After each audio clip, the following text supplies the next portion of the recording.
Attention, all you New Yorkers.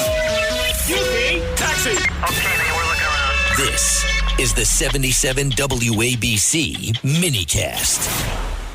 Now, my friends, I'm telling you right now where I'm going with this, because we'll talk about a couple of these. I don't want to get too much into the legal parts, because I've got a very, very serious problem, though I understand it, with some due process considerations and statute of limitations problems of being told that you've got to answer a case that happened 50 years ago.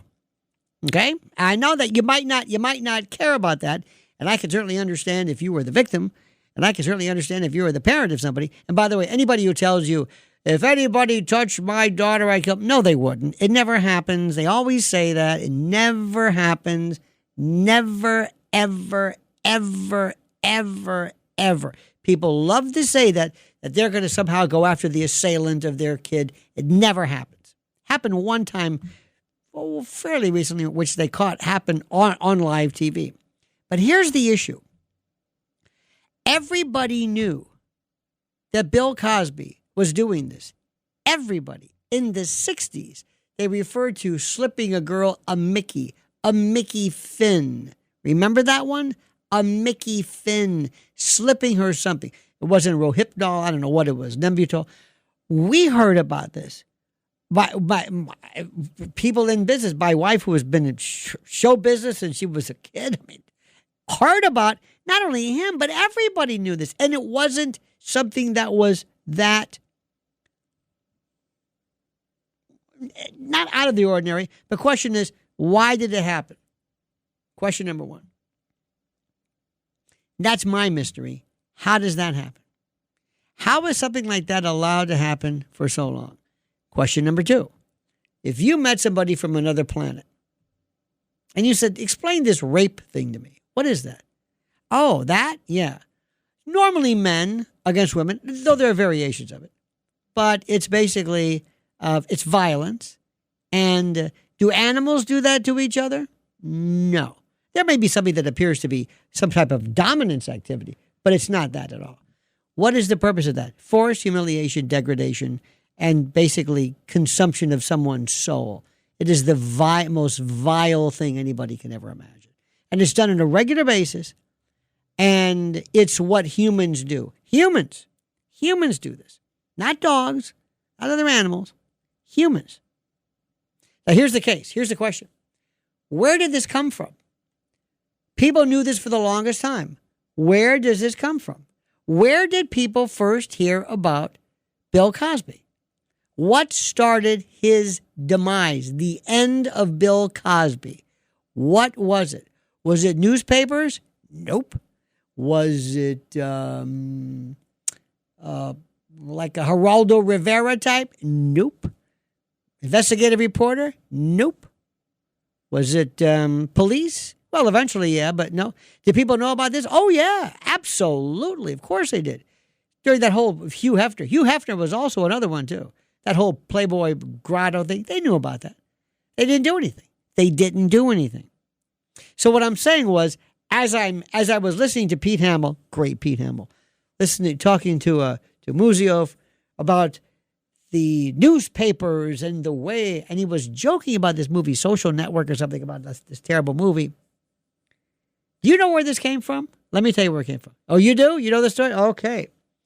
What happened was, there was, in October 16, 2014, there was a comedian named Hannibal Buress. And Hannibal Buress was performing at the Trocadero Club in Philadelphia. Not exactly the Paramount, but still. And he went off script just for a moment. And he called out Bill Cosby on stage.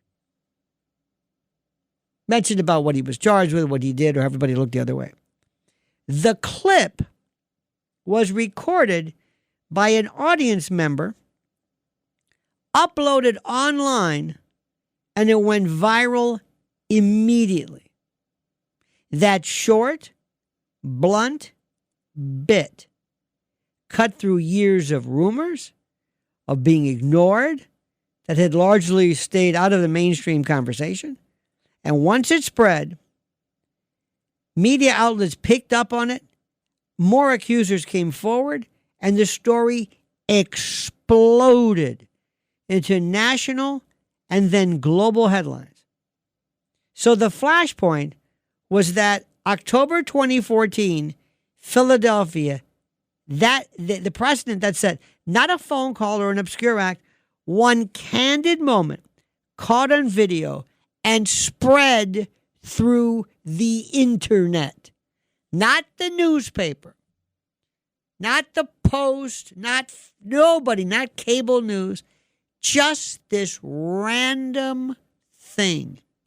And it was something that was repeated repeatedly. Everybody heard it. Why now? What happened now? Have you ever heard about 100 monkeys? You ever heard that expression? You ever heard that, Yuri? See, if ever there's something obscure, dark, dank, or weird, Yuri would have known about it. 100 monkeys is supposedly, comes from the theory that the story is that there was some group of macaques or monkeys somewhere where one monkey took a sweet potato and rinsed it in water to get the dirt off. And then another monkey saw him do that and said, hey. And then another one did it. And when it hit, this is the theory, once it hit 100, when 100 monkeys did this, it all of a sudden became understood, part of the genes, part of the culture, part of everything. It just was done. We did it from generations, and it's that weird topping, that weird thing that puts something into use or fashion or expression when all of a sudden, do you remember, you remember this, Blaze, all of our lives, your grandfather may have had a tattoo. Maybe your dad did. Maybe the military, or maybe prison, maybe. But tattoos are always bad. Cape Fear, hard luck on the knuckles. I actually saw that one time. Women, never. Moms, never. Tramp stamp, never. And then I don't know what happened. I don't know. And then it was a Tuesday morning. I woke up and everybody's covered in tattoos. I don't know what happened. It is a phenomenon that I will ask, how did this happen? And then I said, the moment it touches your neck, it's over. That was that. The moment it touches your face, over. Under your eye, the teardrop. I saw somebody walking with an entire arm covered in blue. Now, here's my point. My point is, how did this happen? I want you, social scientists, to ask yourself the question. How did everybody know about Bill Cosby? Everybody. Remember Pelicano in Los Angeles, these PIs, these private investigators who were, notorious. Somebody certainly must have been looking for him. Somebody could have made a lot of money bringing him to justice. Nothing happened. 50 years, nothing happened. Everybody knew about him. Everybody knew about him. And nothing happened until 2014, Trocadero Club, Hannibal Buress. That's the only thing the man's known for. That's it. Is he famous? Nope. And that's it. Isn't that fascinating?